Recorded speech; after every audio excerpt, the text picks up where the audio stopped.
কথাটো হ'ল সিদিনা আমাৰ national commission for schedule tribes ইয়াত অকণমান লেটাৰ আছে তেখেতলোকে অসমলৈ আহিলে NCST তেখেতলোক অধ্যক্ষজনে ক'লে যে 6 কমিউনিটিৰ কথা আমি গমেই নাপাওঁ চৰকাৰী মেয়াৰ পাছটো যুদ্ধখন চৰকাৰী এই যে আমাৰ মাজত মতৰ বিৰোধ হৈছে এইটো আমাৰ মতৰ বিৰোধ নহয় এইটো ৰাজনৈতিক মতৰ বিৰোধ ইয়াৰ ৰাজনৈতিক পাখা খেল আছে দাদা মই স্পষ্ট কৰি দিছোঁ তেখেতলোকে কি ক'লে যে 6 কমিউনিটিৰ কথাবিলাক আমি গমেই নাপাওঁ তেলে এই লেটাৰখন কি হয় পঢ়ি দিলে অসুবিধা বহুত টাইম যাব এই লেটাৰখন কি হয় এই লেটাৰখনটো কেতিয়া দিছে এই লেটাৰ 7/1/2011 AM যে summary record discussion of 1110 meeting of national commission for schedule tribes as a held on ইমান হৈছে এই লেটাৰখনৰ আছে এই লেটাৰখনৰ পাছত সবে স্বীকাৰ কৰিছে যে 6টা কমিউনিটিয়ে আমাৰ ST পাব পৰা সকলো ক্ৰাইটেৰিয়া আছে স্বীকাৰ কৰিছে লেটাৰ লিখা আছে ইয়াত লিখিছে the commission has passed the recommendation of the officer registrar general of India forwarded by their office memorandum ইমান নম্বৰ গোটেইখন পঢ়িলে সময় লাগিব কিন্তু এই গোটেই কথাবিলাক আছে এটা মই এই গোটেই কথাবিলাক নকওঁ এটা কথাটো হ'ল কি যে আমাৰ 6টা জনগোষ্ঠীয়ে জনজাতিকৰণ পাব পাৰে বুলি বিলখন ৰাজ্যসভাত পাছ নহল কিয় নহল সেই কথাটো আমাক লাগে যে আমাক কোনে আশ্বাস দিছিল চৰকাৰে বিজেপি দলৰ চৰকাৰে কি কৈছিল যে আমি যদি শাসনলৈ আহোঁ অসমৰ 6টা জনগোষ্ঠীক জনজাতিকৰণৰ মাধ্যমেৰে অসমৰ অসমীয়াৰ সুৰক্ষিত ভৱিষ্যতটো সুনিশ্চিত কৰিম জল জমিন জংগল এইকেইটাৰ ফুল ৰেছপন্সিবল আছে বিজেপি চৰকাৰৰ এজন মুখ্যমন্ত্ৰী কোৱা নাছিল আমাক ভোট আমি দিছিলোঁ এখানে বিজেপি চৰকাৰত আপাৰ আছামৰ 43টা সিটৰ ভিতৰত মেক্স টু মেক্স সিট কোনে দিছিলে 6জনক ৰাইজে দিছিলে আমি জিকালো তেখেতলোকক জিকোৱাৰ পিছত অসমৰ মুখ্যমন্ত্ৰীয়ে কিয় কৈ দিলে যে যদি জনজাতিকৰণ দিব পৰা যায় তেতিয়ালে এক্সিস্টিং ট্ৰাইবেল আৰু নন ট্ৰাইবেলৰ মাজত এটা ভাতৃগত সংঘৰ্ষ সৃষ্টি হ'ব কিয় ক'লে তেখেতে যদি এটো জানিছিলাই যে এমিকেবল সেটেলমেন্টৰ পথ কিয় হয় মই নললা কিয় তোমালোকে নকলা কিয় আলোচনাৰ মাধ্যমে কথাবিলাক সমাধান নকৰিলা এতিয়া কিয় আমাক যুজুৱাইছা মই দাদা আৰু দাদাৰ বিৰুদ্ধে যুঁজিবলৈ নাযাওঁ কথাৰ কথা কদি হ'ব বেলেগ কথা আমি এটা সংস্কাৰী মানুহ আমি এই ধৰণৰ বক্তব্যৰে বিৰূপ প্ৰতিক্ৰিয়া সৃষ্টি নকৰো অসমৰ নামনি অসমৰ পৰিৱেশ মোৰ ভাতৃয়া বন্ধু আছে আজি বলুৱামে ক'ব নামনি অসমত কোচ ৰাজবংশী পৰিৱেশ কি ঘৰৰ চোতালত কোনোবাই লেট্ৰিন কৰি থৈ যায়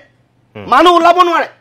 আজি উপাসনা পদ্ধতি তাত পৰিৱৰ্তন হৈছে সংস্কৃতি পৰিৱৰ্তন হৈছে মানুহক মাৰি পেলাইছে দুটা মানুহে কথা ক'লে তাত মানুহে হেঁচা মাৰি ধৰে আজি গোৱালপাৰা দাদা গোৱালপাৰা ৰাবাচঙৰ জেগা পাইছে গোৱালপাৰা মই যেতিয়া MBA কৰি আছিলোঁ দাদা মোৰ লগৰ ষ্টুডেণ্টে কয় যে গোৱালপাৰা পঠালে মোৰ মহন্ত বুলি এটা মোৰ বন্ধু আছে তেওঁ কয় যে গোৱালপাৰা পঠালে আমি যাব নোৱাৰো তাৰ মাটি চপাই আনি খিলঞ্জীয়া থলগিৰি তাতে কুৰে মাৰে কোনে আক্ৰমণ কৰিছে তাত আহোমে আক্ৰমণ কৰিছে তাত মটকে আক্ৰমণ কৰিছে তাত চুটিয়ে আক্ৰমণ কৰিছে নে কুছে আক্ৰমণ কৰিছে এখিনি আগ্ৰাসী মনোভাৱেৰে যিসকলে ভাষা সংস্কৃতি কৃষ্ণলে পৰিৱৰ্তন তেখেতলোকে আক্ৰমণ কৰিছে যুঁজিব লাগে তাৰ বিৰুদ্ধে আমি সকলোৱে একত্ৰিত হৈছোঁ নিজৰ মাজত মিলাই লওঁ কি কাৰণত কি ক্ষেত্ৰত কোনখিনিত আমি বড়োক বেয়া পাম কোনখিনিত আমি ৰাভাক বেয়া পাম কোনখিনিত আমি দেউৰীক বেয়া পাম কোনখিনিত আমি মিচিঙক বেয়া আমি নাপাওঁ বেয়া আমি কাকো বেয়া নাপাওঁ আমি সকলোৱে অসমত ভাতৃত্ববোধৰ এনাজৰীৰে জীয়াই থাকিব বিচাৰোঁ কিন্তু পলিটিক্স কৰি আমাৰ মাজৰ যিটো সমন্বয় আমাৰ মাজৰ যিটো ভাতৃত্ববোধ আমাৰ মাজৰ যিটো স্নেহৰ যিটো আদান প্ৰদান সেই আদান প্ৰদান ঘূনে ৰৈছে দাদা মই কৈছোঁ যদি এই প্ৰক্ৰিয়াটো চলি থাকে অসম হৈ নাথাকিব আমি যুঁজিবলৈ নাযাওঁ আমি একো নকৰোঁ হয় বক্তব্যৰ মাজত কথাবিলাক চলি যুক্তি তৰ্ক চলি থাকিব বেলেগ কথা কিন্তু এই ধৰণৰ কথা বতৰাৰ মাজেৰে যদি টংকেশ্বৰ দাই যদি বেলেগ এটা কয় আজি যদি আদিত্য ৰায় যদি বেলেগ এটা কয় আজি দীপেন বড়ো ডাঙৰীয়াই যদি বেলেগ এটা কয় মই যদি বেলেগ এটা কওঁ আজি বলুৰামে যদি বেলেগ এটা কয় অসম জানো অসম হৈ থাকিব এইখনে জানো অসম নহয় একদম এইখনে জানো দাদা অসম নহয় আজি বড়োসকল কি অসমৰ ভূমিপুত্ৰ নহয় আজি ৰাভাসকল কি ভূমিপুত্ৰ নহয় আমি কি ভূমিপুত্ৰ নহয় আজি বলুৰামহেঁত কি ভূমিপুত্ৰ নহয় আমিতো অসম আমিতো বচাব লাগিব আমিতো অপশক্তিৰ বিৰুদ্ধে যুঁজিব লাগিব আমি সেই আগ্ৰাসী মনোভাৱ কৰা সেই বাংলাদেশী মিয়াৰ বিৰুদ্ধে কোন যুঁজিব আমিতো যুঁজিব লাগিব গতিকে আমি শক্তিশালী হ'ব লাগিব আমাৰ শক্তিশালীকে ভাঙিছে দাদা কোনোবাই গতিকে ভাঙিলে নহ'ব আমি কৈছোঁ হয় দাদাই কৈছে 600 বছৰ ৰাজত্ব কৰা আহোমে জনজাতিকৰণ কিয় ক'ব লাগে ভাষণৰ প্ৰসংগত তেখেতে কৈছে কছাৰীসকলতো অসমৰ ৰজা আছিল কছাৰীসকলতো ৰজাৰ 1000 বছৰীয়া এটা ইতিহাস আছে আজি কছাৰীসকলৰ মাজতেতো বড়ো ৰাভা মিচিং দেউৰী সকলো সোমাইছে তেখেতলোক জনজাতি আমি কোৱা নাই আমি ব্যক্তিগত আক্ৰমণ নকৰোঁ দাদা ঠিক আছে আমি ব্যক্তিগত আক্ৰমণ নকৰোঁ কিন্তু এই ধৰণৰ আহোমক গালি পাৰিছে আমি অলপ দেৰিলৈকে মানিছোঁ দাদা খং উঠছে কৈছে কোনো কথা নাই কিন্তু অসমৰ স্বাৰ্থত সামগ্ৰিক উন্নয়নৰ স্বাৰ্থত ভাষাৰ স্বাৰ্থত অস্তিত্বৰ স্বাৰ্থত আমি কিন্তু সকলো একলগ হ'ব লাগিব ঠিক আছে এটা বাচিব আৰু চৰকাৰৰ যিটো বিভাজনমুখী নীতি তাৰ বিৰুদ্ধে থিয় হ'ব লাগিব মই আগৰ এটা সংগ্ৰামী এটা সত্তাৰ এজন কৰ্মী আৰু এজন নিৰ্বাচিত এজন প্ৰতিনিধি এতিয়া মোৰ দুটাৰ অভিজ্ঞতাই মোৰ সন্মুখত আছে মই অভিজ্ঞতাৰ পৰা মই কি দেখিছোঁ মোৰ অভিজ্ঞতাই কৈছে ভাৰত স্বাধীন হোৱা আজি 78 বছৰ বয়স হ'ল 78 বছৰ বয়স পাৰ কৰিলোঁ এই 78 বছৰ পাৰ হোৱাৰ আগত তাৰ আগত আৰম্ভণি হওঁতে ভাৰতবৰ্ষখন সংবিধান আৰম্ভণি হওঁতে যে পিছপৰা এই মানুহসকলকে SC হিচাপত যিসকল আজি এবৰ্জন যিসকল ট্ৰাইবেল আছে ধৰি লৈছিলে গোটেই কাৰোবাৰ ক্ষেত্ৰত আৰু প্ৰতি 10 বছৰ মূৰে ই সময়টো বাঢ়ি গৈ আছে তাৰ মিনিংটো এইটোৱে আছিলে যে এটা সময়ত এক্সিষ্টিং যিসকল আমি ট্ৰাইবেল আছোঁ সেইসকলক এটা লেভেললৈকে যোৱাৰ পিছত যে এই ধৰণৰ কাষ্টিজিমটো বা এই ধৰণৰ ৰিজাৰ্ভেশ্যন পলিচিটো লাহে লাহে ই নাইকিয়া হ'ব যদি আমি আজি 78 বছৰ আগলৈ গুচি যাওঁ এতিয়া যে 2025 এই 2025ত যদি আকৌ নতুনকৈ যদি এনলিষ্ট হৈ থাকে মূল যিটো বি আৰ আম্বেদকাৰৰ যিটো মূল চিন্তা লৈ পেলাই সংবিধানখন ৰচনা কৰিছিল ৰিজাৰ্ভেশ্যনৰ পলিচিৰ ব্যৱস্থালৈকে আহিছিল সেই চিন্তা এই ধাৰণা ক'ৰবাত গুচি যাব নাম্বাৰ 1 সেইটো কাহিনী নাম্বাৰ 2 কাহিনী হৈছে কেছটো কি আমি যিসকলে বিচাৰিছোঁ যিসকলে বিচৰা হৈছে কালি যিখিনি মোৰ বক্তব্য গঠন কৰিছে ইয়াত দুটা কথা নিহিত হৈছে এটা ইয়াত মই চৰকাৰৰ কথাখিনি কৈছোঁ তেখেতসকলৰ প্ৰতি মোৰ আপত্তি আছে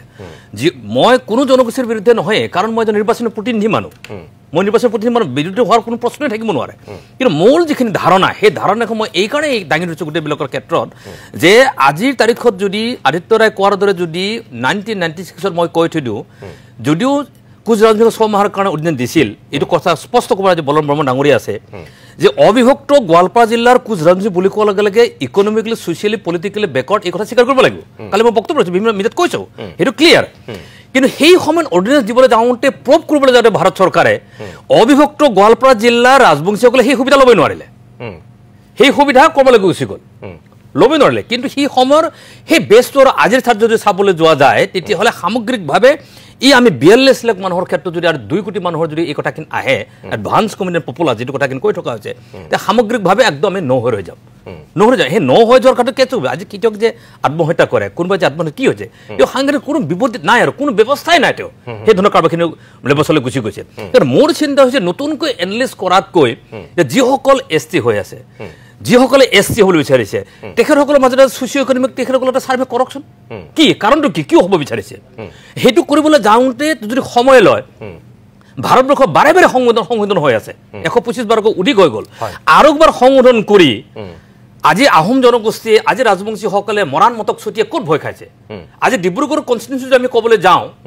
লোকসভা যদি কৰিবলৈ যাওঁ যে তাত আহোমে ৰিপ্ৰেজেণ্ট কৰিব নে ৰাজবংশী ৰিপ্ৰেজেণ্ট কৰিব নে কোনোবা ব্ৰাহ্মণে কৰে কোনোবা ট্ৰাইবেলে কৰে আনচাৰ্টেন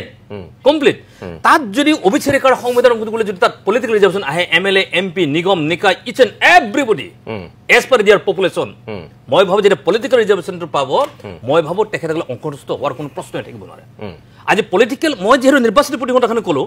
আজি মই আহি গম পালোঁ যে পলিটিকেল ব্যৱস্থাটোৱে ভাৰতবৰ্ষৰ ৰাজনীতিৰ পৰম্পৰাত এনেকৈ ৰাখি থৈ দিয়া হৈছে ব্যৱস্থাখিনিৰ ক্ষেত্ৰত যে without politics without political power nobody can do anything কোনেও কৰিব নোৱাৰে তো গতিকে কোনেও যদি কৰিব নোৱাৰে আজি নতুনকৈ হ'ব খোজা ST হ'ব খোজা 6 জনগোষ্ঠীৰ মাজত সেই শংকাটো আছে যে আমি হ'ব পাৰিম নে নোৱাৰিম আমাৰ পলিটিকেল ৰাইটছ থাকিব নে নাই পলিটিকেল ৰাইটছ থকা মানে আমাৰ ভূমি অধিকাৰ থাকিব নে নাই আমি আজি যি ধৰণে ছ'চিয়েলি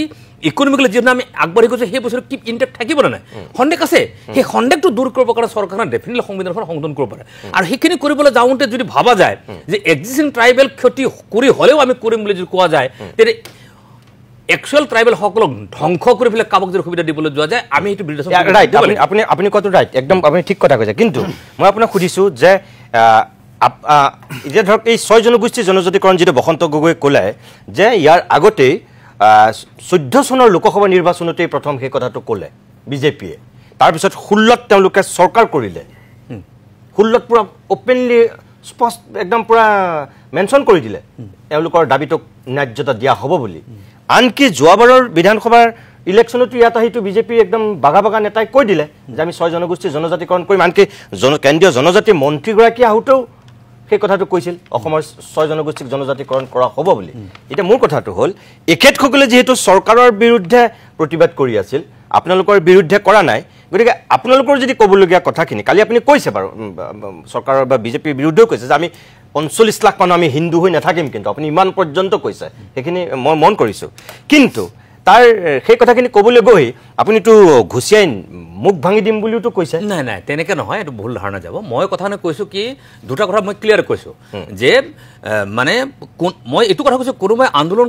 কৰিছে তাত আমাৰ ক'বলগীয়া নাই, আপত্তি কৰিবলগীয়া নাই। মই কৈছোঁ যে মহাত্মা গান্ধীৰ এই দিনটো নহয়, মহাত্মা গান্ধী আমি নহয় যে কোনোবাই ৰঙা চকু দেখুৱালে এইটো আমি ভয় খাম, এই কথাটো মই কোৱাটো হয়। তাৰ মিনিংটো এনেকৈ হোৱা নাই যে মই কাৰোবাক টাৰ্গেট কৰি গৈছোঁ, কোনোবা জনগোষ্ঠীক টাৰ্গেট কৰিছোঁ, কোনোবা নেত্ৰীক টাৰ্গেট কৰিছোঁ, নহয়। ৰঙা চকু মানে কি, চাওক আপুনি যদি দুটা দৃষ্টিভংগী চাই, আপুনি এতিয়া আপোনাৰ আৰু মোৰ তেখেতসকলক ক'লো যে ইণ্টাৰপ্ৰিটেশ্যন আমাৰ কি হ'ব। যেনে ধৰক আজি ইণ্টাৰপ্ৰিটেশ্যন যে মই যেতিয়া ডিফাইন যদি কৰোঁ, আজি বলৰাম বৰ্মন ডাঙৰীয়া আছে, তেওঁ মোক লৈ আজি তাত হেৰি কৰিছে, তেওঁ মানে ঠিক কি কয় এইটো মানে ধৰক এতিয়া মই এটা ধেমালি ঘৰতে এতিয়া কথাখিনি কোৱা বুলি ক'লোঁ যে জনজাতি মানুহে মানে চুলিটো ৰঙা নকৰে, গতিকে তেওঁক এটা হেৰি কৰিব লাগে, মানে অলপ পুনৰীক্ষণ কৰিব লাগে। কিন্তু সেনেকৈ হ'লেতো মই ক'ব লাগিব জনজাতি মানুহবিলাকৰ দাড়ি চাৰি একদম কম, তেখেতৰ আছে কথাটো তেনেকৈ নহয়। সেইটো আমি সেনেকৈ লেভেললৈ যোৱা মানে হ'ল ইছ্যুটো ডাইলট হৈ যাব, সেই লেভেলত আমি যাব নালাগে, ব্যক্তি আক্ৰমণ নহয়। সেইকাৰণে কালি মই তেখেতসকলৰ দুজনৰ নাম লোৱাৰ উদ্দেশ্য হ'ল আদিত্য খাকলেকাৰী যিসকলৰ নাম লৈছে সেই ৰেফাৰেঞ্চৰে মই আনিছোঁ। তাৰ বাহিৰে মই বাকী কোনো জাতিৰ, কোনো জনগোষ্ঠীৰ, কোনো নেতৃবৃন্দক পইণ্ট আউট কৰি পেলাই কাকো মই ৰঙা চকু দেখিবলৈ যোৱা নাই, খোজে দাং ভাঙি দিম এই শব্দ মই কোৱা নাই। মই কৈছোঁ যে যদি আমাক যদি কোনোবাই আক্ৰমণ কৰে, ৰঙা চকু দেখুৱাই, তেতিয়া আমি সেইটো ভয় নকৰোঁ। আমাক যদি কোনোবাই আক্ৰমণ কৰে, আমি প্ৰতি আক্ৰমণ কৰিম। প্ৰতি আক্ৰমণ মিনিংটো কেছটো হৈছে মই এজন জনপ্ৰতিনিধি, মই এজন নিৰ্বাচনী প্ৰতিনিধি, কোনোবাই ভাবি পাৰিব যেনেকৈ মই যুঁজ কৰিবলৈ যাম, মই যুঁজটো পলিটিকেলি কৰিম, পলিটিকেল যুঁজটোৱে হ'ব গোটেইবিলাক ক্ষেত্ৰত। কিন্তু সেই পলিটিকেল যুঁজটোক মই যিহেতু মই কালি এইটো কথা কৈ দিছোঁ যে আপোনালোকে চাব যে কম মানুহ পাব আপুনি অসমৰ আজিৰ সমাজ জীৱনত, কম মানুহ পাব আপোনাৰ সমাজ জীৱনত যে নিৰ্বাচনী প্ৰতিনিধিজনে জনগোষ্ঠীৰ বা সেই সত্তাটোৰ বিপদ হ'লে সন্মুখত আহে। সৌ সিদিনাখন কোচ ৰাজবংশীয়ে বঙাইগাঁৱত ৰেলী পাতিছে, বিশাল ৰেলী তেখেতসকলে পাতিছে। কোচ ৰাজবংশী ছাত্ৰ সন্থাৰ প্ৰাক্তন সভাপতি সম্পাদক জীৱেশ ৰায়, আজি তেওঁ CM, তেওঁতো অহা নাই, কোচৰ সন্মুখত তেওঁতো অহা নাই। আটাছেৰ সিদিনাখন ডিব্ৰুগড়ত বিশাল ৰেলী পাতিছে, জোৰ সমদল পাতিছে, তাই মানে উন্নয়ন পৰিষদৰ চেয়াৰমেন তাত অহা নাই। মই আহিছোঁ, বুজি পাইছোঁ। ডেট মিনছ কেছটো কি, মোৰ কথা হ'ল কি এই বস্তুটো দীৰ্ঘম্যাদী কৰি নকৰি সমস্যাটো সমাধান হ'ব লাগে। আৰু ইমান পুৰণা আপুনি চাব, যেতিয়া গগৈ ছাৰ যেতিয়া আছিলে প্ৰথম আছে ৰাজবংশী, মোৰ মনত আছে, বিশ্বজিৎ ৰায় ডাঙৰ সভাপতি আছিল, PR কিন্দে আছিল, মোৰ আজিও মনত আছে মই ৰাভা ছাত্ৰ সন্থাৰ সভাপতি আছিলোঁ। তেতিয়া এডভেঞ্চাৰ ষ্টাফ কলেজ খানাপাৰা এখন সভা, সুন্দৰ সভা হৈছিল। সেই সভাখনত কোৱা হৈছিল যে কি আমি এটা আলোচনা আমি কৰোঁ, ইনিচিয়েশ্যনটো আৰম্ভ হৈছিল। সেই ইনিচিয়েশ্যনটো যদি তেতিয়া আৰম্ভ হ'লহেঁতেন, যদি কণ্টিনিউ হ'লহেঁতেন, মই ভাবোঁ দিছ ইজ মাই ফিলিং, আজিৰ তাৰিখখন এই সংখ্যাটো নাহিলে ৰিজাল্টটো আহিলেহেঁতেন। গতিকে চৰকাৰে এই বিষয়ে দৃষ্টিভংগী ভালকৈ ৰাখক। আৰু চৰকাৰে এইখিনি কৰিবলৈ যাওঁতে এক্সিষ্টিং ট্ৰাইবেল কমিউনিটিৰ মটো চিন্তা চকুপানী চিন্তা কৰক। নতুনকৈ যিসকলে দাবী কৰিবলৈ গৈছে সেই চিন্তা চৰ্চা কাৰোবাৰখিনি কৰক। কৰি উঠি যদি ইয়াৰ এমিকেবল চলিউশ্যন যদি ওলাবলৈ যায়, মই ভাবোঁ ইয়াৰ সংঘাত আৰু সংঘৰ পৰিহাৰ কৰি নামনি অসমক যিটো শক্তিয়ে গ্ৰাস কৰিবলৈ গৈছে, সেই শক্তিৰ বিৰুদ্ধে যুঁজ কৰিবৰ কাৰণে শক্তি হ'ব। আৰু তাৰ প্ৰমাণ মই এতিয়া কৈ থৈ দিওঁ, তাৰ প্ৰমাণ আপোনালোকে চাব। মৰাণ মটক আৰু কোচ ৰাজবংশী অট'নমাছ কাউন্সিল দিলে, কোনো ট্ৰাইবেল এগেইনষ্ট কৰা নাই। আজি বলৰাম বৰ্মন ডাঙৰে জানে মোৰ সহযোগিতা, তাৰ সুন্দৰ সহযোগিতাটো আছে। কি আছে, ট্ৰাইবেল নোহোৱাকৈ অট'নমাছ কাউন্সিল পাইছে, তাৰ মিনিংটো হৈছে সহমৰ্মিতা, সহযোগিতাটো ডেফিনেটলি আছে। ঠিক কোচ ৰাজবংশীসকল বিশেষকৈ আমি এটা ছাইডতে বেছি বসবাস কৰি, সেইটো হৈছে লোৱাৰ আছাম পাৰ্টত। আমাৰ তাতে বৰ্তমান অৱস্থা যিটো হৈছে, আজি অসমখনত যদি এটা বস্তু চাই, এখন ঘৰত যদি আমাৰ 4খন বেৰ থাকে, তাৰে যদি এখন বেৰ যদি ভাঙা থাকে, ঘৰখন কিন্তু সম্পূৰ্ণ হোৱা বুলি কেতিয়াও নহয়। সেই বেৰখন আমি ভাল কৰাৰ পৰিৱেশটো আমি সকলোৱে ভাবিব লাগিব আৰু কৰাৰ ব্যৱস্থাটো আমি কৰিব লাগে। আজি কোচ ৰাজবংশী জনগোষ্ঠীৰ যিটো অৱস্থা হৈছে, বিশেষকৈ আমি আজি মই মাজতে এটা কথা কৈছিলোঁ, আমি এনেকুৱা এটা সংকটত আছোঁ, আই মাতৃসকল আজি আমাৰ নিৰাপদ স্থানত যেনেকৈ যাব নোৱাৰে, আহিব নোৱাৰে একটা পৰিৱেশ। সেই কথাখিনি আমিতো খিলঞ্জীয়া ভূমিপুত্ৰই হয়। আজি অসমৰ জাতি মাতি ভেটি ৰক্ষাৰ কাৰণে কোচ ৰাজবংশীসকলে অন্যতম ভূমিকা আছে, এইটো সকলোৱে গম পায়। যেতিয়া কোচ ৰাজবংশীসকল শংকিত হয়, তেতিয়া কোচ ৰাজবংশীসকলৰ যেতিয়া অৱস্থা বেয়া হৈ যায়, আমাক যেতিয়া তুলি তালি আনিব লাগে, কোচ ৰাজবংশী যি খিলঞ্জীয়া ভূমিপুত্ৰসকলৰ ৰক্ষণাবেক্ষণ দিয়াৰ পৰিৱেশটো সৃষ্টি কৰিব লাগে। তাতে আমি এই কালি যিখন সভা হৈ গ'ল, আদিত্য দা আৰু টংকেশ্বৰ দাহঁতে যেনেকৈ আমাক মন্তব্যখিনি কৰিলে, আমি দুখ পাইছোঁ। প্ৰথম কথা হৈছে কি, এই কাৰণতে দুখ পাইছোঁ। আৰু এটা কথা মই স্পষ্ট কৰি দিবই লাগিব, কাৰণ টংকেশ্বৰ এটা কথা কৈছে, আক্ৰাছৰ সম্পাদকজনে কৈছে আদিত্য খাকলাৰীক মানে ব্ৰহ্মপুত্ৰ দলিয়াই দিয়া কথা। এইটো আপোনাৰ শুনাত অলপ ভুল হ'ব পাৰে। মই এটা কথাই কৈছোঁ কি, যদিহে আমাক জনজাতিকৰণ নকৰে, তেতিয়াহ'লে চৰকাৰখনক আমি টালি টোপোলা বান্ধি দি দলিয়াই দিয়া কথাটো আমি তাতেহে আমি ব্যৱহাৰ কৰিছিলোঁ। আদিত্য দাৰ প্ৰতি আমাৰ এটা ক্ষোভ মানে কেনেকা ক্ষোভ বুলি সেইটো নহয় আমাৰ মানে আমি মানুহজনৰ লগত আমি মিলিব বিচাৰোঁ 2023 চনৰ পৰা যেতিয়া আমাৰ আলোচনা হয় তেতিয়াই আমি এটা চিন্তা কৰিছিলোঁ কি আমি একেলগে মিলি আমি বিশেষকৈ যিবিলাক শংকিত আমাৰ অঞ্চল আছে সেই শংকিত অঞ্চলবিলাক আমি কেনেকৈ সমাধান কৰিব পাৰোঁ কিন্তু আমি 2বাৰ 3বাৰ 4বাৰকৈ আমি আলোচনা কৰিব বিচাৰিছোঁ কিন্তু আমি তাত সঁহাৰি পোৱা নাই আৰু সেইটো অসম চৰকাৰৰ কেবিনেট মিনিষ্টাৰ জয়ন্ত মল্ল বৰুৱা ডাঙৰীয়াও মোটামুটি যোগাযোগ অলপ কৰিছিলে শেষত মানে যেতিয়া মানে জনজাতিকৰণৰ কথাটো আহে এটা কোচ ৰাজবংশীসকল কেনেকৈ বসবাস কৰে কোচ ৰাজবংশীসকলৰ ভৱিষ্যত কি হ'ব এই কথাটোলৈ কোনেও চিন্তা নকৰে কেৱল জনজাতিকৰণটো কিয় বিচৰা হৈছে আজি কোচ ৰাজবংশীসকলৰ 2জন মন্ত্ৰী বা 2জন MLA হোৱাৰ কাৰণত আমি জনজাতিকৰণ বিচৰা নাই আমি সুৰক্ষিত আমাৰ আই মাতৃসকলক সুৰক্ষিত কৰি ৰাখিবৰ কাৰণে আজি আমাৰ কলা কৃষ্টি সংস্কৃতিখিনি বাচাই ৰখাবৰ কাৰণে আমি যেহেতু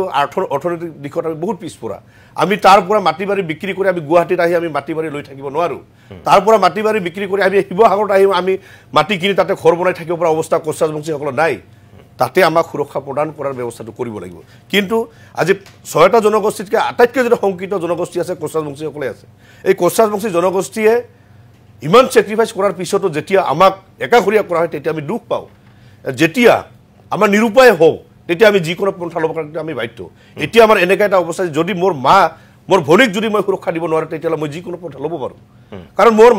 মা আৰু ভনীক যদি কোনোবাই ৰাস্তা যদি অপদস্থ কৰিব বিচাৰে তেতিয়া মই নিজে ভাই বা মই কোনোবা এজন ল'ৰা হৈ তাতে মোৰ ল'ৰা হোৱাৰ মোৰ কোনো যোগ্যতাই নাথাকিব সেই কথাটো আমাক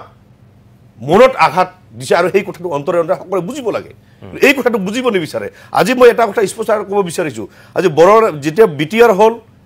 তেতিয়া কোচ ৰাজবংশীসকলে শংকিত হৈ বিৰোধিতাও কৰিছিল তথাপিও কিন্তু চৰকাৰে যি কৰিব লগা সেইটো কৰিছে কিন্তু তাৰ পিছত আমি মিলি চলিলোঁ একেলগে মিলি চলিছোঁ আজি মই এটা কথা গৌৰৱেৰে ক'ব পাৰোঁ যোৱাবাৰ যেতিয়া আপচুৰ অধিৱেশন হৈ গৈছিল আগে পিছে আপচুৰ অধিৱেশনত কোচ ৰাজবংশীসকলে সহযোগিতা কৰা নাছিল এইবাৰ কোচ ৰাজবংশীসকলে স্বতঃস্ফূৰ্তভাৱে এই সভাত মানে অংশগ্ৰহণ কৰিছে য'ত মুখ্য অতিথি হিচাপতে ভাৰতৰ গৃহমন্ত্ৰী ডাঙৰীয়া তাতে উপস্থিত আছিল আজি টংকেশ্বৰ দাহঁতৰ যেতিয়া ৰাভা হাছঙত যেতিয়া ৰাভাসকলৰ 6 শিডিউলৰ কথা কৈছিল সেই 6 শিডিউলৰ কথা কিন্তু কোচ ৰাজবংশীসকলৰ বিৰোধিতা আজি পৰ্যন্ত কৰা নাছিল কিন্তু যেতিয়া আমি দেখিবলৈ 6 জনগোষ্ঠী জনজাতিকৰণৰ লগতো কোচ ৰাজবংশীসকলো আছে এই কথাটো যেতিয়া বাৰে বাৰে উচ্চাৰিত হ'ব তেতিয়া আমাৰ মানুহখিনি কি কৰিব নিৰুপায় হৈ যিকোনো পন্থা লোৱাৰ কাৰণে আগভাগ ল'ব আজি এটা কথা স্পষ্টকৈ কৈছোঁ 88 89 বহুবাৰ হ'ল কোচ ৰাজবংশীসকলৰ প্ৰতি অন্যায় বহুত হৈছে বহুত সহ্য কৰিলোঁ তথাপি যদি সহ্য কৰি যদি আমি কেৱল এনেকৈ যদি কাম কৰি যাব লাগে আমাৰ যদি কথা কোৱাৰ অধিকাৰ নাথাকে তেতিয়াহ'লে আমি কিন্তু বিকল্প ব্যৱস্থা কৰাৰ কাৰণে আমি প্ৰস্তুত আজি টংকেশ্বৰ যিটো কথা কৈছে বোলে কিবা কাৰণে যদি 1 লাখ শ্বহীদ নহয় আমাৰ 5 লাখ মানুহ শ্বহীদ হোৱাৰ কাৰণে ৰেডি আছে নিজৰ স্বাভিমান অটুট ৰখাৰ কাৰণে আজি কোচ ৰাজবংশীসকলৰ অৱস্থা একেবাৰে বেয়া আজি অসমৰ আপুনি যেনেকৈ কৈছে আপোনালোকৰ শ্বহীদ হ'বলৈ সাজু তেনেকৈ টংকেশ্বৰ ৰাভায়ো কৈছে যে তেওঁলোকৰ অধিকাৰৰ কাৰণে তেওঁলোক বা মানে তেজৰ নৈ বৈ যাব এনেকুৱাকৈ কৈছে চাওক এতিয়া আজি টংকেশ্বৰ যিটো কথা কৈছে তেখেতসকলতো সুৰক্ষিতই তেখেতসকলৰ মাটি আজি বেলেগে কিনিব নোৱাৰে আমাৰ মাটি সকলোৱে কিনিব পাৰে আমাৰ ঘৰখন ভঙাই দিব পাৰে এতিয়া ভঙাই দিব পাৰে এই পৰিৱেশ আহিছে আজি টংকেশ্বৰ যিটো অঞ্চলত থাকে তাৰ পৰা 10 কিলোমিটাৰ ডিষ্টেঞ্চটো টংকেশ্বৰ চোৱাৰ দৰকাৰ আছে কেনেকৈ সুৰক্ষিত হ'ব 10 কিলোমিটাৰ প্ৰত্যেকটো ছাইডত যদি গোটেইখিনি সুৰক্ষিত নহয় টংকেশ্বৰ কেনেকৈ সুৰক্ষিত হ'ব আজি আদিত্য দা অকলে সুৰক্ষিত হ'লে নহ'ব নহয় অসমত বলৰাম বৰ্মনো সুৰক্ষিত হ'ব লাগিব তেতিয়াহ'লে অসমৰ খিলঞ্জীয়া ভূমিপুত্ৰ সকলোৱে সুৰক্ষিত হ'ব সেইকাৰণে প্ৰত্যেকটো কথা আমি ৰাজনীতি নকৰি আমি সমস্যাবিলাক সমাধান কৰাৰ কাৰণে আমি ব্যৱস্থা কৰিব লাগে আৰু এই ব্যৱস্থা কৰাৰ কাৰণে চৰকাৰে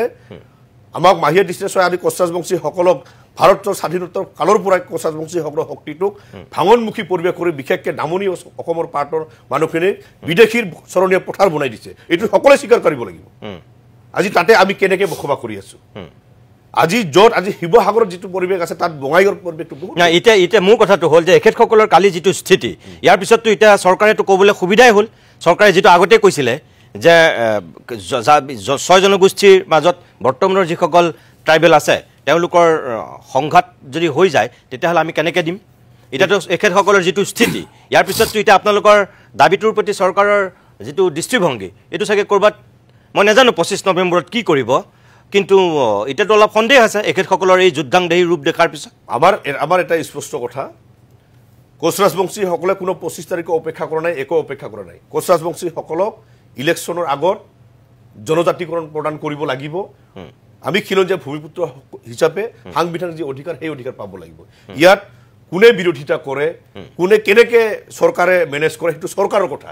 যদি চৰকাৰে আমাক সুৰক্ষিত নিশ্চিত যদি প্ৰদান কৰিব নোৱাৰে কোচ ৰাজবংশীসকলে নিজৰ ব্যৱস্থা নিজে ল'ব কাৰণ আমি বেলেগৰ তুচ্ছ তাচ্ছল্য হৈ কৰি থকাতকে নিজৰ ব্যৱস্থাটো নিজে কৰাৰ কাৰণে আমি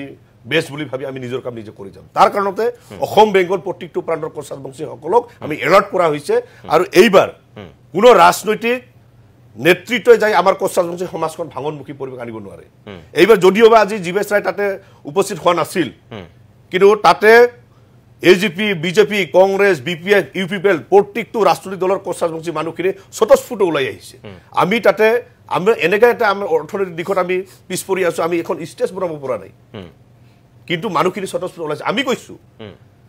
মন্দিৰত যেনেকৈ গ'লে নিজৰ পইচা পাতি খৰচা কৰি ফল মূল লৈ প্ৰসাদ আকাৰে আমি তাতে আৰাধনা কৰিব যাওঁ ঠিক জাতিটোক ৰক্ষণাবেক্ষণ দিয়াৰ কাৰণে এই শক্তিটো বিচাৰ কাৰণে সকলোৱে এদিন উপবাস ৰখাকে আপোনালোকে আহক আৰু তাতে ভগৱানৰ ওচৰত প্ৰাৰ্থনা কৰক এই ব্যৱস্থালৈ কিন্তু গোটেই মানুহখিনি ওলাই আহিছে এতিয়া চাওক যদি জনজাতিকৰণৰ ইস্যুটোলৈ যদি পুনৰ যদি এনেকুৱা অৱস্থা হয় কোচ ৰাজবংশীসকলক কোনে ৰোধ কৰিব নোৱাৰে আৰু অসমত যেতিয়া বিশৃংখল পৰিৱেশ হ'ব তেতিয়া কিন্তু আমি দায়ী নহ'ম আৰু এইটো ক্ষোভ কেৱল আমি ৰাজনৈতিক মুনাফা কিবা অৰ্থনৈতিক মুনাফাৰ কাৰণে আমি কৰা নাই নিজে নিজক বচাই ৰখাৰ আই মাতৃক বচোৱাৰ কাৰণত এই আমাৰ সংগ্ৰাম ঠিক আছে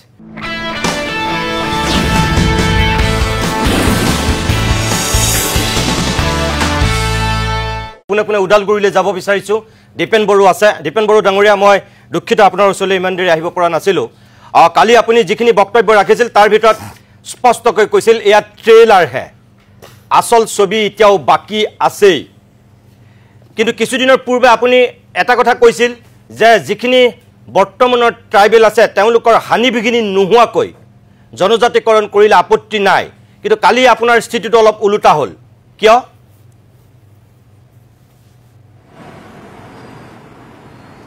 নাই মই স্পষ্টকৈ ক'ব বিচাৰিছোঁ যে আমাৰ আন্দোলন বা আমাৰ ধৰ্ণা চিচিটোৱাৰ 26টাকে যি জাতি জনগোষ্ঠী মানে সংগঠনবিলাক যোৱাকালি উপস্থিত হ'ল এই আন্দোলনটো কোনো জাতি জনগোষ্ঠীৰ বিৰোধী নহয় 6 জনগোষ্ঠীৰ বিৰোধীও নহয় এই কথাটো আমি স্পষ্ট কৰিছোঁ এতিয়া আপুনি যোনটো প্ৰশ্ন কৰিছে যে এই কথাটো স্পষ্ট যে 45 লাখ বৰ্তমান 14টাকে জনজাতি এই যে জনসংখ্যাৰ ওপৰত যোনটো হিচাপ আমাৰ 6 জনগোষ্ঠীৰ সংগঠনসমূহে মই তেওঁলোকক শ্ৰদ্ধা কৰোঁ সন্মান জনাওঁ আৰু সকলো জনগোষ্ঠীক আমি সন্মান জনাওঁ এইটো বড়োসকলৰ সদায় এটা চৰিত্ৰ আৰু সেই হিচাপে জনজাতিৰো এটা চৰিত্ৰ তো ইয়াৰ কাৰণে মই ক'ব বিচৰাটো যে 1.5 কোটি যে হিচাপ দিছে সেইটো যদি ওপৰত জাপি দিয়ে আমাৰ অৱস্থা কি হ'ব আৰু আপুনি যোৱা কেইদিনমানত মোৰ বক্তব্য আৰু যোৱাকালিৰ বক্তব্য সেই কথাটো কৈছে মই এনেকুৱা কোৱা নাই যে বৰ্তমানৰ জনজাতিক ক্ষয় ক্ষতি নকৰাকৈ কাকবা জনজাতি কৰিলে আমাৰ আপত্তি নাই মই এই কথাটো কোৱা নাই মই এইটোহে কৈছোঁ যে বৰ্তমানৰ জনজাতিৰ ক্ষয় ক্ষতি কোনো কাৰণত যাতে সদ্য নহয় কাকবা অধিকাৰ দিবলৈ যাওঁতে বৰ্তমানৰ জনজাতিসকলৰ কোনো অধিকাৰ ৰাজনৈতিক আৰু সাংবিধানিক যিখিনি আমাৰ যিখিনি প্ৰাপ্য অধিকাৰ এইটো যাতে কোনো কাৰণত সদ্য নহয় এই কথাটোহে কৈছোঁ তো আমি স্পষ্ট কৰি দিব বিচাৰিছোঁ যে ইয়াত বসন্ত গগৈ ডাঙৰীয়া আছে বলৰাম ডাঙৰীয়া আছে আমাৰ আদিত্য দা আছে টংকেশ্বৰ দা আছে আৰু আপুনি আজিৰ এই যে আলোচনাটো কৰি পেলাই অসমৰ ৰাইজক জনজাতি হ'বলৈ বিচৰা 6 জনগোষ্ঠীৰ যিখিনি সমাজ আছে ৰাইজ আছে আৰু বৰ্তমানত 14টাকে যিখিনি জনজাতি লোকসকল আছে যি এটা সংশয় যি এটা আশংকা যি এটা মানে পৰিৱেশ বৰ্তমান হৈছে তাৰ ওপৰত আজিৰ এই আলোচনাৰ চক্ৰৰ যোগেদি এটা স্পষ্ট বাৰ্তা যাব আৰু সামাজিক সংঘাত আমি কেতিয়াও নিবিচাৰোঁ দ্বন্দ্ব আমি কেতিয়াও নিবিচাৰোঁ সংঘৰ্ষ আমি কেতিয়াও নিবিচাৰোঁ কাৰণ উজনি অসমত সোণোৱাল টেঙাল মিচিং সকলোৱে একেলগে আহোমৰ লগত মানে সহবাসস্থান কৰে নামনি অসমত কোচ ৰাজবংশী আদিবাসী চাওতালৰ লগত আমি একেলগে বড়োসকলে সহবাসস্থান কৰে ইয়াৰ মাজত ৰাভাও আছে তো বিভিন্ন প্ৰান্তত জিঅ'গ্ৰাফিকেলি আমি আইচলেটেড স্কেটাৰ্ড আৰু তাত বিভিন্ন জাতি জনগোষ্ঠী আমি একেলগে থাকোঁ বিষয়টো হৈছে যে 6 জনগোষ্ঠীৰ জনজাতিকৰণ এইটো কিয় পেকেজ কৰা হ'ল আৰু আজি তাৰিখত আহোমৰ সমস্যাটো সুকীয়া যদিও তেওঁলোকে জনজাতি বিচাৰিছে আজি কোচ ৰাজবংশীৰ সমস্যাটো সুকীয়া মৰাণ মটকৰ সমস্যা সুকীয়া চুতীয়াৰ সমস্যাটো সুকীয়া আৰু টি ট্ৰাইব যিসকল বাগানত আছে বা গাঁৱত আছে তেওঁলোকৰ সমস্যা সুকীয়া অৰ্থনৈতিকভাৱে পিছপৰা মই জানো কোচ ৰাজবংশীসকলৰ আনডিভাইডেড গোৱালপাৰাত অৰ্থনৈতিকভাৱে তেওঁলোকে আগবাঢ়ি যাব পৰা নাই শিক্ষা দীক্ষাত কিছু অঞ্চল বহুত পিছপৰা কিন্তু উজনি অসম বা মধ্য অসমত থকা কোচ ৰাজবংশীসকল আকৌ তেওঁলোকে আগবঢ়া তো ইয়াৰ কাৰণে বিষয়টো যথেষ্ট সংবেদনশীল আৰু এই বিষয়টো চৰকাৰে খুব আন্তৰিকতাৰে সংগঠনিক বা বিশিষ্ট বুদ্ধিজীৱীসকলক লৈ পেলাই এই বিষয়টো আলোচনা কৰা উচিত বুলি মই ক'ব বিচাৰোঁ আৰু আমি দুইটা যি মানে পক্ষ বিচৰাসকল আৰু যিসকল বৰ্তমানৰ জনজাতিৰ মাজত যদি আমি যিমান সংঘাত হয় গালি গালাজ হয় যদি আমি কাকবা আক্ৰমণ প্ৰত্যাক্ৰমণ কৰে কিয়নো আদিত্য খাকলাৰী ডাঙৰীয়াক কেইদিনমান আগত অলপ বেয়াকৈ মানে কোৱা হৈছিল সেইটো আৱেগত ক'ব পাৰে সকলোৰে সেন্টিমেন্ট আছে হেতুলে আমি বেয়া পোৱা নাই কিন্তু আজিৰ আলোচনা যথেষ্ট সংযম ধৈৰ্য সহকাৰে যুক্তি আধাৰত হৈছে এটো আমি যথেষ্ট ভাল পাইছো আৰু এই কথাটো মই স্পষ্ট কৰিব বিচাৰিছো যে কোচ ৰাজবংশী সকলক অৰ্থনৈতিক ৰাজনৈতিক দিশত অধিকাৰ বা আগবঢ়াই যোৱাৰ কাৰণে আজি কমতাপুৰ অট'নমাছ কাউন্সিল প্ৰদান কৰা হ'ল আহোম সকলক আজি গোটেই অসমখনে তেওঁলোকৰ বুলি ক'লেও ভুল কৰা নহয় অসমৰ যিখিনি অভিভাৱকৰ ৰোল লৈ আহিছে স্বাধীনতা কালৰ পৰা কোচ ৰাজবংশী সকলৰ আহোম সকলৰ পৰা আহোম সম্প্ৰদায়ৰ বা জনগোষ্ঠীৰ পৰা মুখ্যমন্ত্ৰীৰ দায়িত্ব লৈ পেলাই অসমখন নেতৃত্ব বহন কৰিছে মৰাণ মটক চুতীয়া তেওঁলোকক আজি তাৰিখত মৰাণ মটকক অট'নমাছ কাউন্সিল দিয়া হ'ল টি ট্ৰাইবক আজি তাৰিখত মেডিকেল ইঞ্জিনিয়াৰিং চিট প্ৰদান কৰা হৈছে কোচ ৰাজবংশী হওক মৰাণ মটক তেওঁলোকক মেডিকেল ইঞ্জিনিয়াৰিঙত প্ৰাধান্য দি পেলাই চৰকাৰৰ কিছু পদক্ষেপ প্ৰাধান্য হিচাপে তেওঁলোকক আগবঢ়াই নিয়াৰ কাৰণে কাম নকৰা নহয় কৰিছে কিন্তু এই ক্ষেত্ৰত মই এটা কথা আৰু স্পষ্ট কৰিব বিচাৰিছো ভূমিৰ অধিকাৰ সবেই বিচাৰে মাটিৰ অধিকাৰ সবেই বিচাৰে আজি অসমখনত 3টা শিক্ষিদল আছে কিন্তু পাহাৰৰ শিক্ষিদলৰ ভূমিৰ অধিকাৰ সুকীয়া ভয়ামৰ শিক্ষিদল আজি বিটিসি বিটিআৰ আছে বলৰামে ভালকে জানে যে ইয়া ট্ৰাইবেল বেলেন ব্লক অসমখনত যে ভয়ামৰ ট্ৰাইবেল বেলেন ব্লক আছে তাত বেলেন ব্লকত কোচ ৰাজবংশী সকলক প্ৰটেক্টেড ক্লাছ হয় আজি সমগ্ৰ অসমত কোচ ৰাজবংশী প্ৰটেক্টেড ক্লাছ হিচাপে দিয়া হৈছে বালিপাৰাত আহোম জনগোষ্ঠীৰ মানুহ মানে খুব কমে পাব তেনেকুৱা গাঁও নাই হয় ঘৰ পৰিয়াল থাকিব পাৰে তথাপিও তাত আহোম সকলক প্ৰটেক্টেড ক্লাছ খদিয়াত দিয়া হৈছে তিৰাবত দিয়া হৈছে আৰু মৰাণ মটক চুতীয়াকো দিয়া হৈছে তো বেলেন ব্লকত আজি এনহেন্স কৰি পেলাই তেওঁলোকক যি প্ৰটেকশ্যন দিয়া হৈছে এই ভূমি অধিকাৰ তেওঁলোকে পাবলৈ সক্ষম হৈছে তো ইয়াৰ কাৰণে মই এই কথাটো ক'ব বিচাৰিছোঁ যে পেকেজ কৰি পেলাই যি এটা পৰিৱেশ সৃষ্টি কৰিলে সেই পেকেজটো কিয় কৰা হ'ল আৰু এই পেকেজৰ কাৰণে আজি যি এটা জনগোষ্ঠীৰ বৰ্তমানৰ পৰিস্থিতি আৰু পৰিৱেশ তেওঁলোকক কি ধৰণে আগুৱাই লৈ যোৱা যায় কি ধৰণে ৰাজনৈতিক এটা অধিকাৰ দিয়া যায় কি ধৰণে তেওঁলোকক আৰ্থ সামাজিক শিক্ষা দিশত উন্নয়ন কৰা যায় সেই বিষয়টোহে প্ৰাধান্য আছিল কিন্তু মানে ৰাস্তাটো দিয়া হ'ল যে জনজাতিকৰণ কৰিলে সকলো সমস্যাৰ সমাধান হ'ব সকলো সমস্যাৰ মীমাংসা হ'ব আজি আমি জনজাতি হৈও আজিও আমি ফিল কৰোঁ যে আমি বঞ্চিত লাঞ্ছিত আমি শোষিত ক'তবা নহয় ক'তবা আমি গৈ নাপাওঁ ক'তবা নহয় ক'তবা আমি আনৰিচেবল হৈ আছোঁ যদি আমি 6 শিডিউল পাইছোঁ Bodo Kachari welfare autonomous council পাইছোঁ এতিয়াও বহুত অৱস্থা এই পৰ্যায়লৈ পোৱা নাই কাৰণ মিনা আজি সৰ্বভাৰতীয় পৰ্যায়ত ST হয় আৰু ভিল মিনা হিচাপে তেওঁলোকক ST দিয়া হৈছিল কিন্তু ভিল কমা মিনা দিয়া হোৱাৰ কাৰণে মিনাসকল আজি ইমান আজি যিটো পৰিৱেশ সোণাপুৰত হ'ল আজি আপোনালোকে পুৱাৰ ভাগত যেনেকৈ প্ৰতিক্ৰিয়া দিলে সকলোৱে ভাবিছিল যে এতিয়া জনগোষ্ঠীবিলাকৰ মাজতে এটা সংঘাতৰ সূত্ৰপাত হ'বলৈ যাব মই যেতিয়া আপোনালোকক মাতিলোঁ মোক বহুতেই কৈছে যে তেওঁলোক একেলগে বহিবনে একেখন মঞ্চত তেওঁলোক অতিথি হ'বনে তেতিয়া আমি কৈছিলোঁ যে আমি চেষ্টা কৰোঁ তাৰমানে এনেকুৱাও হয়তো মানুহৰ ভাৱ আছিল চৰকাৰে যিটো কৰিব বিচাৰিছিল যে আপোনালোকৰ মাজত ভাগ আপুনি যিটো কথা ক'লে আদিত্য খাকলেৰে এটা তাৰ বিৰোধিতা কৰিছে যে কোনো ইয়াত চৰকাৰৰ পৃষ্ঠপোষকতা নাছিল কোনো মন্ত্ৰীয়ে তেনেকুৱা সহায় কৰা নাই সামগ্ৰিকভাৱে জনজাতীয় লোক নিজে ওলাই আহিছে নিজৰ অধিকাৰৰ কাৰণে কথাটো হ'ল এতিয়া আপোনালোকেতো এখেতসকলৰ বিৰুদ্ধে কথা কোৱা নাছিল আপোনালোকে চৰকাৰৰ পৰা দাবী কৰি আহিছিল আপোনালোকক প্ৰতিশ্ৰুতি দিছিল প্ৰতিশ্ৰুতি পূৰণ কৰিব লাগে বুলি কৈ আহিছিল কিন্তু তাৰ মাজতো ক'ৰবাত আপোনালোকৰ ভুল হ'ল নেকি যিটো কাৰণে আদিত্য খাকলাৰীয়ে কালি ক'ব লগা হ'ল কোন আদিত্য খাকলাৰী আজি 1 লক্ষ মানুহে দেখুৱাই দিলে তাৰমানে আপোনালোকে হয়তো কোনোবাই যেতিয়া কৈছিল হু ইজ আদিত্য খাকলাৰী তাৰমানে তাৰ প্ৰমাণ দিবলৈও এখেতসকলে ক'ৰবাত তেনেকুৱা এটা পৰ্যায়লৈ গুচি গ'ল নেকি আৰু এটা কথা যে যিহেতু আপোনালোকে চৰকাৰৰ পৰা বিচাৰি আছিল সেই সময়ত আকৌ আদিত্য খাকলাৰীয়ে জনজাতিকৰণৰ বিৰোধিতা কৰি আছিল গতিকে আপোনালোকৰ চাগে সেইফালৰ পৰা গাত লাগিছিল সেইটো এটা কথা নহয় দাদা আন্দোলনটো আমি কৰিছোঁ চৰকাৰৰ বিৰুদ্ধে দাবী উঠাইছোঁ চৰকাৰৰ ঘৰত চৰকাৰে প্ৰতিশ্ৰুতি দিছিল প্ৰতিশ্ৰুতি পূৰণ কৰা নাই কিয় নাই কৰা সেই কথাটো সুধিছোঁ আৰু সুধিমেই চৰকাৰত সৰগবৰ কৰি দিম কাৰণ প্ৰতিশ্ৰুতি তেওঁলোকে দিছিলে গতিকে দাদাহঁতে কালি আমাক আক্ৰমণ কৰি ল'লে মনটো বেয়া লাগিলে দুখো লাগিলে কাৰণ ককাই ভাইকেইটাৰ মাজত কথাৰ কটাকটি হৈছে কোনোবাই মাৰিম বুলি কৈছে কোনোবাই বেলেগ কিবা কিবি কৰিছে অলপ সাইকোলজিক্যাল এফেক্ট এটা থাকিবই এই কথা বতৰাবিলাক কিন্তু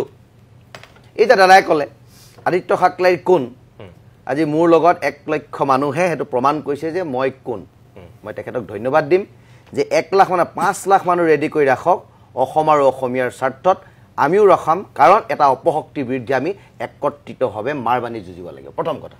সেইটো ভুল কথা নহয় ভালেই কৈছে তেখেতক সেইকাৰণে মই তেখেতক ধন্যবাদ দিছোঁ টংকেশ্বৰে এটা কথা ক'লে যে বি.আৰ. আম্বেদকাৰৰ নীতিটোৰ পৰিপন্থী হ'ব যদি এতিয়া বিচাৰি থকা মানুহখিনিক ট্ৰাইবেল কৰে তেতিয়া বি.আৰ. আম্বেদকাৰৰ নীতিটোৰ পৰিপন্থী কাম কৰিয়ে আছে প্ৰতিখন চৰকাৰে 7 বাৰ সংবিধান সংশোধনীৰ দ্বাৰা আজিৰ ট্ৰাইবেল এক্সিষ্টিং ট্ৰাইবেলবিলাকক ট্ৰাইবেল দি আছে 23rd 45 62 79 95 and 104 10 years কাৰণে এক্সটেণ্ড কৰি আছে আৰু এতিয়া 104 নতুন এমেণ্ডমেণ্টৰ জৰিয়তে 2020 একেল লোকক 2030 লৈকে এছটিৰ মৰ্যাদা দি আছে এইটো কনষ্টিটিউশ্যন এক্সটেনশ্যন কৰি আছে কিন্তু যদি 80 বছৰ খালি দাদাৰে বেয়া হ'ব নালাগে 80 বছৰ কাৰ্যকালতো ৰিজাৰ্ভেশ্যন হোৱাৰ পাছতো যদি ছ'চিঅ' ইকনমি তেখেতলোকৰ ডেভেলপমেণ্ট হোৱা নাই এডুকেশ্যনেলি তেখেতলোক যদি ডেভেলপমেণ্ট হোৱা নাই তাৰ দুখটো 6 জনগোষ্ঠীৰ ৰাইজলৈ ঠেলিলে নহ'ব সেই দুখটো নিজৰ গাতে আছে কাৰণ সুবিধাবিলাক লোৱাৰ পিছত সেই কামটো কৰিব পৰা নাই সেই কথাটো দুখিত হৈ আছে দাদাই ক'লে যে পলিটিকেল ৰিজাৰ্ভেশ্যনৰ কথাটো ক'লে য়েছ পলিটিকেল ৰিজাৰ্ভেশ্যন লাগিব পলিটিকেল ৰিজাৰ্ভেশ্যনৰ কাৰণেতো আজি সংগ্ৰাম হৈছে পলিটিকেল ৰিজাৰ্ভেশ্যন নোহোৱাৰ কাৰণে অশোক সিংঘালৰ দৰে মানুহে অসমীয়াৰ লিগেচি নোহোৱা মানে অসম মন্ত্ৰী হ'ল সেইজন মন্ত্ৰীৰ ছত্ৰ ছায়াতে অসমত ডিলিমিটেশ্যন হ'ল যে থলগিৰি খিলঞ্জীয়া ৰাইজে কাক ভোট দিব উজনিৰ বেংমৰা ৰাজ্যত থলগিৰি খিলঞ্জীয়া ৰাইজ ডিচাইডিং ফেক্টৰ নোহোৱা হ'ল এইখিনি প্ৰৱজিত মানুহৰ ওচৰত সেই ক্ষমতা গুচি গ'ল ক্ৰমান্বয়ে মাঘেৰিটা ক্ৰমান্বয়ে শদিয়াত আৰু এইখিনি প্ৰৱজিত মানুহ সেই থলগিৰি খিলঞ্জীয়া ৰাইজলৈ ভাবুকি আনিছে সেইকাৰণেতো পলিটিকেল ৰিজাৰ্ভেশ্যন আমাক লাগিব সেইকাৰণেতো আমি শংকিত হৈছোঁ উজনি অসমৰ প্ৰতিটো প্ৰান্তত আজি প্ৰৱজিত লোকে ভূমি ক্ৰয় কৰি থলগিৰি খিলঞ্জীয়া ৰাইজক ৰাজপথলৈ লৈ আহিছে তাৰ কাৰণে কৈছোঁ লেণ্ড ৰাইট আমাক লাগে চৰকাৰে কৰা নাই কৈছোঁ এই 6 জনগোষ্ঠীৰ জনজাতিকৰণ কৰক কৰি এই কামটো কৰক সেই কথা বতৰাবিলাক আমি কৈছোঁ আৰু সেই কথা বতৰাবিলাকৰ মাধ্যমেৰে আমি এইটো বুজাব বিচাৰিছোঁ যে অসমৰ বিধানসভাখন থলগিৰি খিলঞ্জীয়া ৰাইজৰ প্ৰতিনিধিৰ কাৰণে হওক তাত আমি কোৱা নাই আহোমৰ হওক কোচৰ হওক কলিতা হওক কোৱা নাই তাত বড়ো হ'ব পাৰে ৰাভাও হ'ব পাৰে মিচিঙো হ'ব পাৰে কলিতাও হ'ব পাৰে সকলোৱে খালি থলগিৰি খিলঞ্জীয়া ৰাইজৰ মনৰ মানুহজন মুখ্যমন্ত্ৰী হওক এই কথাটোৰ কাৰণে আমি লাগি আছোঁ আমাৰ শাসন কৰা মানুহজন নীতি নিৰ্ধাৰণ কৰা মানুহবিলাক আমাৰ হওক তাৰ কাৰণে 6 জনগোষ্ঠীৰ জনজাতিকৰণৰ মৰ্যাদা দিব লাগে বুলি কৈছোঁ মানি ল'লোঁ যুক্তিটো ভুল দাবীটো ভুল চৰকাৰে কিয় শুদ্ধ বুলি কৈছে অসমৰ মুখ্যমন্ত্ৰীয়ে কিয় শুদ্ধ বুলি কৈছে কংগ্ৰেছ চৰকাৰে কিয় শুদ্ধ বুলি ক'লে বিধানসভাত কিয় প্ৰস্তাৱ ল'লে যে এক্সিষ্টিং ট্ৰাইবেলবিলাকৰ কোনো হানি বিঘিনি নোহোৱাকৈ 6টা জনগোষ্ঠীক জনজাতিকৰণ কৰিব পৰা যায় কেলৈ ল'লে যদি ভুল আছিল ল'ব নালাগিছিল তেতিয়া দাবীটো চৰকাৰ ভুলটো চৰকাৰ হয়নে নহয় আমিতো দাবী উত্থাপন কৰিম অসমৰ অসমীয়া বচোৱাৰ স্বাৰ্থত এই কাণ্ড কাৰখানাবিলাক আছে আৰু দাদাহঁতে কৈছে যে আহোমসকল যে এটা ডেভেলপ আহোমখিনি দাদা ডেভেলপ নহয় মোক দেখিলে আপুনি ক'ব যে বসন্ত গৈ অলপ ইকনমিকেলি ষ্ট্ৰং বা ইকনমিকেলি অলপ চাৰ্মিং হৈ আছে নহয় তেনেকুৱা কোনো কথা এনেকুৱা বহুত মানুহ আছে যি পেটত গামোচা মাৰি আজিৰ তাৰিখতো ভাত খাই আছে দিন হাজিৰা কৰা মানুহ আছে মাটি হাল বাব নোৱাৰা মানুহ আজি অসমত আছে এই কথা বতৰাবিলাক লাগে আৰু এটা কথা কৈছোঁ দাদাই কৈছে আপুনি এটা কথা কৈছে আদিত্যই সদায় কয় যে এডুকেশ্যন চাকৰি বাকৰি এইবিলাকক বুজি আমাক কৈছোঁ মুকলি মনেৰে কৈছোঁ আজিও কৈছোঁ আমি অসমত ৰিচোৰ্চফুল প্ৰডাক্ট দিব বিচাৰোঁ দাদা আৰু সেই ৰিচোৰ্চফুল প্ৰডাক্টে ভাৰতবৰ্ষখনৰ উন্নতিত যাতে সহায় কৰে বিশ্ব মানৱ জাতিক যাতে সহায় কৰে তেনেকুৱা ৰিচোৰ্চফুল প্ৰডাক্ট আমি আহোম জনগোষ্ঠীৰ পৰা দিব বিচাৰোঁ এডুকেশ্যন আমাক ৰিজাৰ্ভেশ্যন নালাগে চাকৰি বাকৰি ৰিজাৰ্ভেশ্যন নালাগে পাব আমাৰ ল'ৰাই চাকৰি আছে কেপেবিলিটি সেইখিনি কৰিব পাৰিব কিন্তু পলিটিকেল ৰাইট কালচাৰেল ৰাইট আৰু ভূমি অধিকাৰ লাগিব আৰু কালচাৰেল ৰাইটটো একেনে লাগিব কাৰণ আহোম জনগোষ্ঠীক যিমান লঘু লাঞ্ছনা কৰিছে চকলং পতাৰ নামত এইখন সমাজৰ এইখন অসমত এঘৰীয়া কৰা উদাহৰণ আছে আপুনি টকশ্ব পাৰিছে দাদা হয় এঘৰীয়া কৰা উদাহৰণ আছে গাহৰি খোৱাৰ কাৰণে মানুহক খেদাই দিছে সমাজৰ পৰা বহিষ্কাৰ কৰিছে নামঘৰত সোমাব নিদিয়া পৰিৱেশ হৈছে খোৱাৰ কাৰণেও হৈছে খোৱাৰ কাৰণে কুকুৰা পোহাৰ কাৰণে সমাজৰ নামঘৰত দণ্ড দিয়া হৈছে ছোৱালীক বিয়া কৰা হোৱা নাই সাজ পোছাক পটলুং পিন্ধাৰ কাৰণে কেনেকুৱা ধৰণৰ অপমান কৰিছে চাটকন পিন্ধাৰ কাৰণে কেনেকুৱা ধৰণৰ অপমান কৰিছে মেডাম মেফি আমি প্ৰকৃতিক পূজা কৰোঁ আমি কুকুৰা দি পূজা কৰোঁ আমি কণী দি পূজা কৰোঁ আমি গাহৰি দি পূজা কৰোঁ তাত পূজা কৰা পদ্ধতিক লৈ সমালোচনা কৰিছে গতিকে এইখন অসমত আহোমে কিমান লঘু লাঞ্ছনা ভুগি কৰিছে সেইটো হয়তো দাদাহঁতে নাজানে আপোনালোকে ভাবে যে আমি মূল সুঁতিৰ অসমীয়া গতিকে আহোমে সকলো কৰে নহয় আহোমক কেনেকুৱা লঘু লাঞ্ছনা কৰিছে ফুলপাহ দিওঁতে কেনেকৈ ওপৰৰ পৰা দিয়ে সেইটো আমি জানো সেই ভুক্তভোগী আমি পাইছোঁ যে কেনেকুৱা ধৰণে মানুহে উপাসনা পদ্ধতি পৰিৱৰ্তন কৰি দিছে চিন্তা চেতনাৰ পৰিৱৰ্তন কৰিছে দৰ্শনৰ কেনেকৈ পৰিৱৰ্তন হৈছে সেই কথা আমি জানো যি স্বৰ্গদেউসকলে অসমৰ ইমূৰৰ পৰা সিমূৰলৈ মঠ মন্দিৰ সত্ৰ স্থাপন কৰিলে সেই সত্ৰত আহোমে কেনেকুৱা লঘু লাঞ্ছনা ভোগ কৰিলে সেইটো মুকলি মনেৰে কম সেই মন্দিৰত কেনেকুৱা লঘু লাঞ্ছনা ভোগ কৰিছে আমি জানো আৰু আমাক মূল সুঁতিৰ মানুহ বুলি বহুতে নধৰে এইখিনি মানুহে আমাক উপেক্ষিত কৰে তাক লৈ প্ৰশ্ন আছে কিন্তু মুকলি মনেৰে কৈছোঁ এই কথা বতৰাবিলাক আমাৰো বেদনা আছে আমাৰ খুব আছে দাদা মই এটা কথা কৈছোঁ আজি আমাৰ দীপেন বড়ো ডাঙৰকে কৈছোঁ বড়ো জাতিৰ প্ৰতি 0.1% আমাৰ কোনো ধৰণৰ দ্বিধাবোধ নাই আমি হাগ্ৰামা মহিলাক আপোনালোকে নাজানে যে হাগ্ৰামা মহিলাৰীক উজনি অসমৰ প্ৰতিটো জনগোষ্ঠীয় জাতীয় মানে ভাল পায় তেখেতক শ্ৰদ্ধা কৰে প্ৰতিখন মেলে মিটিঙলৈ তেখেতক মাতে সাংঘাতিক ধৰণে কাৰণ তেখেতে জাতিটোক কেনেকৈ একত্ৰিত কৰিবলৈ সেই কথাবোৰত তেওঁ আছে তেওঁ এটা বলিষ্ঠ নেতা আৰু আপোনাক এটা মেছেজ দি থওঁ যে শিৱসাগৰ ৰংঘৰত যেতিয়া আমি বিহু পাতোঁ সেই বিহুত আমি মিচিং বিহু সেই বিহুত বাগৰুম্বা নৃত্য সেই বিহুত তিৱা নৃত্য আমি নিমন্ত্ৰণ কৰি নি তাত পাতোঁ কাৰণ সেইখন বৰঘৰৰ স্থলীৰ পৰা অসমীয়া জাতি গঠন প্ৰক্ৰিয়া আৰম্ভ হৈছিলে আৰু সেই জাতি গঠন প্ৰক্ৰিয়া আমি ধৰি ৰাখিব বিচাৰিছোঁ আৰু আমি খালি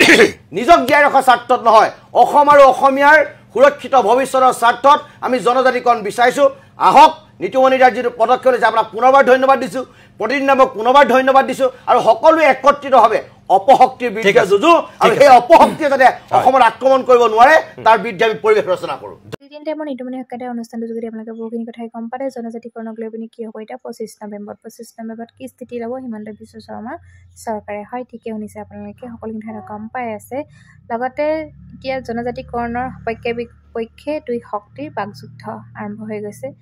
6 জনগোষ্ঠী জনজাতিকৰণক লৈ পিনি উজনি নামনি উত্তপ্ত পৰিস্থিতি এতিয়া একাংশই কৰিছে হয় আপোনালোকে গম পাই আছে 6 জনগোষ্ঠী জনজাতিকৰণৰ বিৰোধিতাৰ একত্ৰিত হৈছে এতিয়া ট্ৰাইবেল সমাজ উঠি পৰি লাগি আছে সোণাপুৰৰ পৰা একত্ৰিত ট্ৰাইবেল সমাজে এতিয়া সাৱধানবাণী শুনাইছে চৰকাৰলৈ সাৱধানবাণী দিছে সতৰ্কবাণী দিছে অধিকাৰ কাহিনীব বিচৰাসকলক হয় সকলোৱে ৰাইজে গম পাইছে নতুনকৈ জনজাতি মৰ্যাদা বিচৰা প্ৰতিটো জনগোষ্ঠী এতিয়া নেতৃত্ব আৰম্ভ হৈছে ৰাইজে ইতিমধ্যে আৰম্ভ কৰিছে দুয়ো পক্ষৰ মাজত বাকযুদ্ধ সকলোৱে অভিযোগ উঠিছে যে চৰকাৰৰ পৃষ্ঠপোষকতাৰে বৃদ্ধি পৰিছে আপোনাৰ উত্তপ্ত পৰিস্থিতি সকলোৱে লাগি গৈছে সঁচাই এনেকুৱা চল চাই কঠিয়া সিঁচিব বিচাৰিছে নেকি ৰাজ্য চৰকাৰে বহুখিনি কথাই গম পালে আপোনালোকে এই অনুষ্ঠানটোৰ যোগেদি যদিহে অনুষ্ঠানটো সম্পূৰ্ণ ভিডিঅ'টো চাব বিচাৰে তেতিয়াহ'লে প্ৰতিদিন টাইমে আপোনালোকৰ মাজলৈ আগবঢ়াই থৈছে তাত গৈ আপোনালোকে সম্পূৰ্ণ অনুষ্ঠানটো চাব পাৰিব